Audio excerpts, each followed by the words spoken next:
Hello दोस्तों, welcome to this educational video. दोस्तों, मौलिक अधिकारों से संबंधित पार्ट 1 में हमने अनुच्छेद 12 से लेकर के अनुच्छेद 18 तक देख लिया था। यानी कि मौलिक अधिकारों का जो बेसिक्स है वो देख लिया था, और जो पहला अधिकार है समता या समानता का जो अधिकार है उसको हमने देख लिया था। तो दोस्तों, एक बार उसको क्विक रिवाइज कर लेते हैं। अनुच्छेद जो 12 है वो राज्य शब्द की परिभाषा देता है और व्यापक रूप से बताता है कि इस राज्य शब्द में कौन कौन शामिल होगा। अनुच्छेद 13 के विषय में देख लेते हैं। अनुच्छेद 13 कहता है कि वे विधियां, रूढ़ियां, प्रथाएं जो मौलिक अधिकारों का हनन करती हैं वे शून्य घोषित होंगी। ठीक है दोस्तों, आर्टिकल 14 के बारे में देख लेते हैं। 14 कहता है विधि के समक्ष समता और विधियों का समान संरक्षण। अनुच्छेद 15 जो है वो कहता है केवल धर्म, मूलवंश, जाति, लिंग, जन्म स्थान के आधार पर विभेद नहीं किया जाएगा। दोस्तों, अनुच्छेद 16 जो है वो लोक नियोजन विषय में अफसर की क्षमता से संबंधित है। अनुच्छेद 17 जो है वो अस्पृश्यता यानी छुआछूत का अंत से संबंधित है। अनुच्छेद 18 जो है वो उपाधियों का अंत करता है। तो दोस्तों, यहाँ तक हमने विस्तृत रूप में चर्चा कर ली थी। तो अब आगे बढ़ते हैं। अगला जो अधिकार है वो है स्वतंत्रता का अधिकार। और स्वतंत्रता का अधिकार जो है वो अनुच्छेद 19 से लेकर के अनुच्छेद 22 तक हमारे संविधान में व्यापक रूप से वर्णित है। और अधिकारों में सबसे ज्यादा, जितने भी मौलिक अधिकार हैं, सबसे ज्यादा विस्तृत जो है वो यही अधिकार है। ठीक है दोस्तों, तो शुरुआत करते हैं। अनुच्छेद 19 को देखते हैं सबसे पहले। तो जो अनुच्छेद 19 है दोस्तों, वो हमें 6 प्रकार के अधिकारों की गारंटी देता है। और कौन कौन से अधिकार हैं? जिनमें पहला अधिकार है वाक एवं अभिव्यक्ति की स्वतंत्रता का अधिकार। यानी कि दोस्तों, हमें बोलने की आजादी है। अगर हम कुछ कहना चाहते हैं तो हमें उसकी आजादी है। हमारी बात जो है वो सुनी जाएगी, कोई हमारी आवाज को दबा नहीं सकता है। ठीक है दोस्तों, इसी वाक एवं अभिव्यक्ति की स्वतंत्रता के अधिकार में मौन रहने का अधिकार भी शामिल है। यानी कि यदि किसी विषय पर, किसी मुद्दे पर हम चुप रहना चाहते हैं, अपनी अभिव्यक्ति को व्यक्त नहीं करना चाहते हैं, तो अभिव्यक्ति को व्यक्त ना करना भी अभिव्यक्ति की आजादी के अंतर्गत शामिल होता है। अगला देखते हैं, निरायुध सम्मेलन करने का अधिकार। ठीक है, तो निरायुध सम्मेलन करने का अधिकार क्या है? यानी कि आप सम्मेलन कर सकते हैं, सभा कर सकते हैं, मीटिंग कर सकते हैं, बड़ी बड़ी रैलियां कर सकते हैं, लेकिन वो कैसी होनी चाहिए? निरायुध होनी चाहिए। यानी कि उसमें हथियारों का प्रयोग नहीं होना चाहिए। आप सभा में हथियार लेकर के नहीं आ सकते, हथियारों के साथ सभा नहीं कर सकते हैं। अगला देखते हैं। अगला है संगम या संघ बनाने का अधिकार। दोस्तों, हम संघ बना सकते हैं, ग्रुप बना सकते हैं। जैसे मान लो हम 4-5 लोग मिलकर के कोई संघ बनाना चाहते हैं और किसी विशेष वर्ग की मदद करना चाहते हैं, तो वो संघ बनाने के लिए हमें मौलिक अधिकार संविधान के द्वारा दिया हुआ है। कोई भी हमें उस संघ को बनाने से रोक नहीं सकता। यदि हम बनाना चाहते हैं तो उसे बना सकते हैं। अगला देखते हैं। अगला है भारत देश के भीतर अबाध रूप से घूमने फिरने की स्वतंत्रता। दोस्तों, ये एक बहुत बड़ी स्वतंत्रता है, बहुत बड़ा मौलिक अधिकार है। ये एक ऐसा मौलिक अधिकार है जो आपको कश्मीर से लेकर के कन्याकुमारी और गुजरात से लेकर के नागालैंड और अरुणाचल प्रदेश तक पूरे देश में अबाध रूप से बिना किसी रिस्ट्रिक्शन के जाने की स्वतंत्रता प्रदान करता है। कोई भी राज्य आपके वहां जाने पर रोक नहीं लगा सकता है। आप पूरे देश में बिना किसी अधिकारों का हनन हुए घूम सकते हैं। अगला देखते हैं, व्यवसाय या व्यापार करने की स्वतंत्रता। दोस्तों, आप जो भी व्यवसाय करना चाहते हैं आप कर सकते हैं। जो भी बिजनेस आप शुरू करना चाहें, आप दुकान करना चाहें आप कर सकते हैं। आप कोई कंपनी खड़ा करना चाहें आप कर सकते हैं। कितनी भी बड़ी कंपनी कर सकते हैं, कितनी भी छोटी कंपनी आप चला सकते हैं। कोई भी व्यवसाय आप कर सकते हैं और किसी भी व्यवसाय को जबरदस्ती करने के लिए आपको बाध्य नहीं किया जा सकता है। दोस्तों, ये जितने भी अधिकार हैं इन सभी के ऊपर संविधान ने कुछ ना कुछ लगाम लगाने का भी काम किया है। इससे तात्पर्य यह है कि संविधान ने इन स्वतंत्रताओं के ऊपर कुछ निर्बंधन आरोपित किए हैं, यानी कि कुछ बंधन लगाए हुए हैं, जिससे कि इन स्वतंत्रताओं का प्रयोग करते हुए दोस्तों कोई हमारे देश की एकता, अखंडता को नुकसान ना पहुंचा सके, समाज के किसी एक वर्ग को नुकसान ना पहुंचा सके। ठीक है दोस्तों। दोस्तों ये स्वतंत्रताएं तो हमें संविधान के द्वारा मौलिक अधिकारों के रूप में दी गई हैं, लेकिन इन अधिकारों के ऊपर लगाम होना भी बहुत जरूरी है, जिससे कि ये किसी गलत कार्य को करने वाले व्यक्तियों के हाथ में एक उपकरण ना बन जाए। जैसे दोस्तों, वाक एवं अभिव्यक्ति की स्वतंत्रता है, हमें बोलने की आजादी है, लेकिन इसके ऊपर कुछ प्रतिबंध भी है। जैसे कि हम कुछ ऐसा नहीं बोल सकते जिससे कि समाज का एक बड़ा वर्ग जो है वो आहत हो, या हम झूठ नहीं फैला सकते इस स्वतंत्रता के अंतर्गत। ठीक है दोस्तों, हम संगठन बना सकते हैं, हम संघ बना सकते हैं, लेकिन दोस्तों ऐसा कोई भी संघ नहीं बना सकते जो किसी ऐसे व्यापार या वाणिज्य में लगा हुआ हो जो देश के नागरिकों के लिए सही नहीं हो। जैसे कि हम एक संघ बनाते हैं और संघ जो है वो ह्यूमन ट्रैफिकिंग यानी कि मानव के व्यापार खरीद फरोख्त में लगा हुआ है, तो ऐसा संघ हम नहीं बना सकते। ठीक है दोस्तों, अबाध संचरण जो देश भर में घूमने की आजादी है, उसके ऊपर भी कुछ ना कुछ प्रतिबंध है। कैसा प्रतिबंध है कि जैसे मान लीजिए कोई एक ऐसा व्यक्ति है जो ऐसी बीमारी से ग्रसित है कि वो अगर किसी के संपर्क में आता है तो वो दूसरे को भी बीमारी हो जाएगी। तो कहीं ना कहीं इस प्रकार की स्थितियों में जो राज्य है वो व्यक्ति की अबाध संचरण की जो स्वतंत्रता है उस पर प्रतिबंध लगा सकता है। दोस्तों, व्यापार करने की आजादी है, व्यवसाय करने की आजादी है, लेकिन ऐसे व्यापार और व्यवसाय करने की आजादी नहीं है जो मानव के हितों के खिलाफ हो। ठीक है दोस्तों, तो इस तरीके से अधिकार दिए गए हैं, लेकिन उनके साथ ही साथ जो प्रतिबंध हैं उनको भी संविधान में पूरी तरह से वर्णित किया गया है। अब आगे बढ़ते हैं दोस्तों, अनुच्छेद 20। अनुच्छेद 20 क्या कहता है? अपराधों के लिए दोष सिद्धि के संबंध में संरक्षण, यानी कि किसी व्यक्ति ने यदि कोई अपराध किया है तो उससे संबंधित जो दोष सिद्ध होगा और उसको जो सजा मिलेगी उससे संबंधित जो है प्रावधान अनुच्छेद 20 के अंतर्गत किए गए हैं। इसमें बहुत तरीके के प्रावधान है, जैसे कि कोई व्यक्ति जो है वो खुद के खिलाफ गवाही नहीं दिया जाएगी, जैसे कि पुलिस के सामने जो गवाही होती है वो मान्य नहीं होती है। तो इस तरीके की जो चीजें हैं वो मान्य नहीं होंगी, और अपराधों से जो के संबंध में जो दोष सिद्धि होगी उसको संरक्षण दिया गया है अनुच्छेद 20 के अंतर्गत। आर्टिकल नंबर 21 पर चलते हैं। आर्टिकल नंबर 21 है प्राण एवं दैहिक स्वतंत्रता के विषय में। तो संविधान कहता है व्यक्ति को प्राण एवं दैहिक स्वतंत्रता से विधि द्वारा स्थापित प्रक्रिया के अनुसार ही वंचित किया जाएगा। यानी कि यदि किसी व्यक्ति की लाइफ या पर्सनल लिबर्टी को हम उससे छीन रहे हैं तो वैसे ही उससे छीनेंगे जैसा कि विधि के द्वारा बताया गया है, उसके सिवाय हम उसके इस मौलिक अधिकार का हनन नहीं कर सकते हैं दोस्तों। आर्टिकल नंबर 21 बहुत ही विशाल आर्टिकल है, और इस अनुच्छेद 21 के ऊपर मैंने एक सेपरेट वीडियो बना रखा है जिसका कि लिंक जो है मैं डिस्क्रिप्शन में दे दूंगा, आप उसको देख सकते हैं। अगले आर्टिकल की तरफ बढ़ते हैं। अगला आर्टिकल नंबर है 22, और आर्टिकल नंबर 22 क्या कहता है? निरोध एवं गिरफ्तारी से संरक्षण। यानी कि निरोध, पहले गिरफ्तारी को देखते हैं। गिरफ्तारी का मतलब होता है कि जैसे अगर किसी ने कुछ अपराध किया है तो उसके बाद उसे गिरफ्तार किया जाना।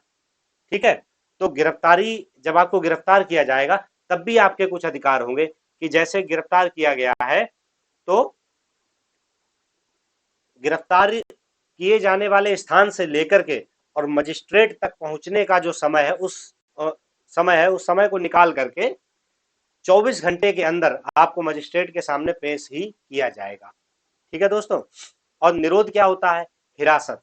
जैसे कि मान लीजिए किसी व्यक्ति ने अपराध तो नहीं किया है, लेकिन ऐसा संशय हो जाता है, ऐसी आशंका हो जाती है कि इस व्यक्ति के द्वारा अपराध किया जा सकता है या इसके द्वारा अपराध के लिए उकसाया जा सकता है, तो ऐसे उसको हिरासत में रखा जाता है।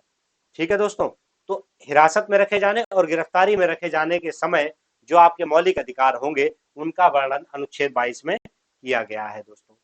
तो यहां तक हो गया हमारा स्वतंत्रता का अधिकार, अनुच्छेद 19 से लेकर के अनुच्छेद 22 तक। अब देखते हैं शोषण के विरुद्ध अधिकार, अनुच्छेद 23 और 24।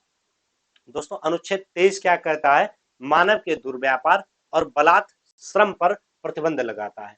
मानव का दुर्व्यापार कैसा? दोस्तों पहले क्या होता था कि हमारे देश में लेबर्स को जबरदस्ती एक व्यापार की वस्तु माना जाता था और जबरदस्ती यहाँ से ले जाकर के अफ्रीका के देशों में या अन्य देशों में जबरदस्ती बंधुआ मजदूरी उनसे करवाई जाती थी।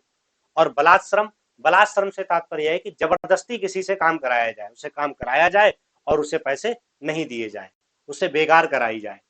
ठीक है दोस्तों, तो इस तरीके का जो आचरण है उसके ऊपर संविधान के द्वारा प्रतिबंध आरोपित किया गया है और ये हमारे मौलिक अधिकारों के रूप में अनुच्छेद 23 के अंतर्गत संविधान के भाग 3 में समाहित किया गया है। अनुच्छेद 24 पर देखते हैं। अनुच्छेद 24 जो है वो बाल श्रम पर रोक लगाता है। दोस्तों चूंकि बच्चे कुछ काम ऐसे कर सकते हैं जो उनकी अवस्था के अनुसार जरूर हो, लेकिन उनके स्वास्थ्य के लिए नुकसानदायक होते हैं और चूंकि इस तरह के कामों के लिए बच्चों को नियोजित करना इसलिए प्रथा में था क्योंकि बच्चों को मिलने वाली मजदूरी जो है वो कम होती है, तो इसलिए मालिकों को मजदूरी कम देनी पड़ती थी। लेकिन दोस्तों इसके ऊपर अब प्रतिबंध लगाया गया है और कुछ क्लॉज बनाए गए हैं। तो दोस्तों किसी भी फैक्ट्री में या खान में या कोई एक ऐसी जगह है जहां पर स्थिति जो है वो संकट से पूर्ण है बच्चों के लिए, या फिर रेलवे में, ऐसी जगहों पर 14 वर्ष से कम उम्र के बच्चों का काम करना जो है वो मना है और बच्चों को ये मौलिक अधिकारों के रूप में अधिकार प्रदान किया गया है। लेकिन दोस्तों अगर कोई ऐसी जगह है, जैसे मान लीजिए किसी बहुत छोटी दुकान पर काम करना, तो ऐसी जगह जहां पर उनको नुकसान नहीं है, उनकी सुकुमार अवस्था जो है उसका कोई हनन नहीं होता है, उनके विकास के लिए पर्याप्त अवसर मिलते रहे, तो ऐसी जगहों पर ये बात लागू नहीं होती है, वे काम कर सकते हैं। आगे बढ़ते हैं दोस्तों और अनुच्छेद 25, 26, 27 और 28 के अंतर्गत वर्णित धर्म की स्वतंत्रता पर बात करते हैं। दोस्तों धर्म की स्वतंत्रता का भी बड़े ही व्यापक रूप में वर्णन हमारे मौलिक अधिकारों में किया गया है। देखते हैं अनुच्छेद 25 क्या कहता है। अनुच्छेद 25 कहता है अंतःकरण और धर्म को अबाध रूप से मानने की स्वतंत्रता। यानी दोस्तों हम जिसको अपनी अंतरात्मा में भगवान के रूप में स्वीकार करते हैं या जिस पंथ को हम मानते हैं, जिस धर्म को हम मानते हैं, उसको मानने के लिए हम पूरी तरह से स्वतंत्र हैं। ठीक है दोस्तों, उस पद्धति के अनुसार, उस पूजा पद्धति या जो भी उस धर्म के आचरण है उसको करने के लिए स्वतंत्र है, बशर्ते कि कोई भी आचरण ऐसा ना हो जो समाज में एक गलत संदेश भेजता हो, जैसे कि कोई प्रथा हो और जिसमें नर बलि दी जाती हो, तो इस तरह की जो प्रथाएं हैं वो धर्म के आचरण के अंतर्गत शामिल नहीं की जाती हैं। दोस्तों अगला देखते हैं अनुच्छेद 26 धार्मिक कार्यों के प्रबंधन की स्वतंत्रता। यानी कि यदि हमें कोई अपने धर्म से संबंधित कोई कार्य करना है तो उससे संबंधित जो भी प्रबंधन है उसको करने के लिए हम स्वतंत्र होंगे। ठीक है दोस्तों, अनुच्छेद 27 बात करता है धर्म की अभिवृद्धि के लिए करों के संदाय से स्वतंत्रता। इसका तात्पर्य यह है कि यदि कोई व्यक्ति अपने धर्म के या किसी भी धर्म के उत्थान के लिए या उसकी अभिवृद्धि करने के लिए कुछ दान देता है, कुछ खर्च करता है, तो उससे यह नहीं कहा जा सकता कि तुम इस खर्च की हुई राशि पर टैक्स दो या कर भरो। ठीक है दोस्तों, अनुच्छेद 28 बात करता है धार्मिक शिक्षा में उपस्थित होने की स्वतंत्रता। बच्चों हमारे यहाँ क्या है, स्कूलों में एक परंपरा है कि जब भी हम सुबह स्कूल जाते हैं तो प्रेयर के साथ स्कूल जो है वो शुरुआत होता है। तो दोस्तों यदि कोई ऐसा व्यक्ति है जो चाहे कि हम इस धार्मिक सभा में या प्रेयर्स वगैरह में हम उपस्थित नहीं होना चाहते हैं, तो उसको स्वतंत्रता है, वो चाहे तो नहीं उपस्थित हो सकता है। दोस्तों ठीक है, तो ये तो अधिकार था धर्म की स्वतंत्रता का अधिकार। आगे बढ़ते हैं दोस्तों, अगला जो अधिकार है वो है संस्कृति एवं शिक्षा संबंधी अधिकार, अनुच्छेद 29 और अनुच्छेद 30।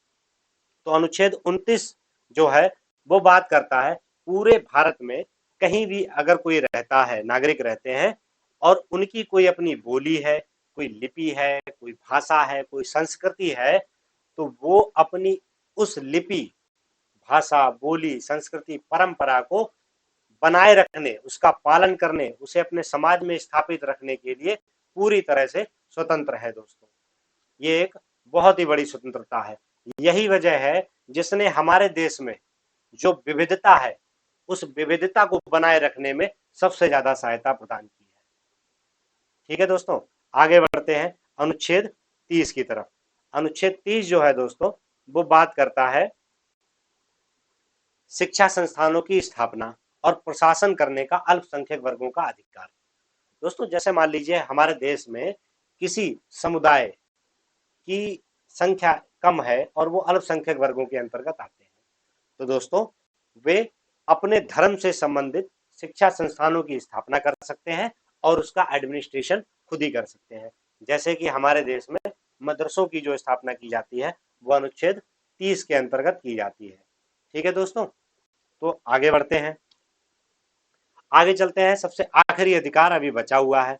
30 तक के अधिकार हमने देख लिए हैं और जो अनुच्छेद 21 है वो मैं आपको पहले बता चुका हूं कि 1976 में 44वें संविधान संशोधन के माध्यम से उसे मौलिक अधिकारों से निकाल करके 300A के अंतर्गत एक कानूनी अधिकार बना दिया गया है। तो दोस्तों अनुच्छेद 32 को देख लेते हैं। दोस्तों ये एक ऐसा अधिकार है जिसके बारे में डॉक्टर भीमराव अंबेडकर जो संविधान के निर्माता हैं उन्होंने कहा था कि यदि पूरे संविधान में सबसे ज्यादा अगर अहमियत रखने वाला कोई आर्टिकल है तो वो आर्टिकल 32 है। दोस्तों इसमें किसी स्वतंत्रता की बात नहीं की गई है, इसमें सिर्फ इतना कहा गया है कि व्यक्ति को मूल अधिकार मिले, व्यक्तियों को ये स्वतंत्रताएं मिले, ये मिलना भी एक मूल अधिकार होगा, यानी कि किसी भी तरह से उनका उल्लंघन ना हो सके। इतने बड़े बड़े प्रावधान जो है वो हमारे संविधान निर्माताओं ने हमारे देश के संविधान में कर दिए हैं। दोस्तों आगे बढ़ते हैं अनुच्छेद 33, 34 और 35 के बारे में। यहाँ कोई विशेष जो है वो अधिकार नहीं दिए गए हैं, कुछ स्पेशल बातें बताई गई हैं मूल अधिकारों से संबंधित। जैसे अनुच्छेद 33 जो है वो बात करता है कि जो सशस्त्र बल हैं, अर्धसैनिक बल हैं, पुलिस वाले लोग हैं, मिलिट्री वाले लोग हैं, उनमें जो लोग काम करते हैं ना, इन सभी जगहों पर जो काम करते हैं, उनकी स्वतंत्रताओं के ऊपर युक्त युक्त प्रतिबंध, यानी कि एक जो सही सही प्रतिबंध है वो आरोपित किया हुआ है, जिससे कि दोस्तों अगर मिलिट्री में या पुलिस में कोई काम कर रहा है और वो ये कहता है कि नहीं मुझे बोलने की आजादी है, और उस बोलने की आजादी के नाम पर वो जो खुफिया जो जानकारियां हैं वो उजागर कर दे, तो ये मौलिक अधिकारों का मतलब कहेगा कि हमारे बोल सकता हूं और मौलिक अधिकारों का अंतर्गत ये दिया हुआ है, तो ऐसा नहीं है। इन लोगों के ऊपर युक्त युक्त प्रतिबंध जो है वो लगाए गए हैं। अगला देखते हैं अनुच्छेद 34 जो है वो मौलिक अधिकारों पर कुछ प्रतिबंधों की बात करता है, लेकिन तब की जबकि मार्शल लॉ लगा हुआ हो। मार्शल लॉ क्या होता है कि किसी क्षेत्र विशेष के ऊपर मार्शल लॉ लगा दिया जाता है और उस क्षेत्र का जो प्रशासन है वो सैन्य बल के जो कमांडर होते हैं उनके द्वारा किया जाता है। तो इस क्षेत्रों में किस किस तरह के जो अधिकार है वो खत्म हो जाएंगे और कौन कौन से जो अधिकार है वो बने रहेंगे, उनका जो वर्णन है वो अनुच्छेद 34 के अंतर्गत किया गया है। अनुच्छेद 35 देख लेते हैं। अनुच्छेद 35 जो है वो ये कहता है कि कुछ विशेष परिस्थितियां ऐसी आ सकती हैं कि संविधान का पालन करते हुए संसद को ऐसा कानून बनाना पड़े जो मौलिक अधिकारों का थोड़ा बहुत हनन करता हो। तो कहीं ना कहीं एक बड़े समाज के हित को ध्यान में रखते हुए, व्यापक हितों को ध्यान में रखते हुए ऐसा जो थोड़ा बहुत मूल अधिकारों का हनन है वो किया जा सकता है और ऐसी विधि को अमान्य घोषित नहीं किया जाएगा। ठीक है दोस्तों,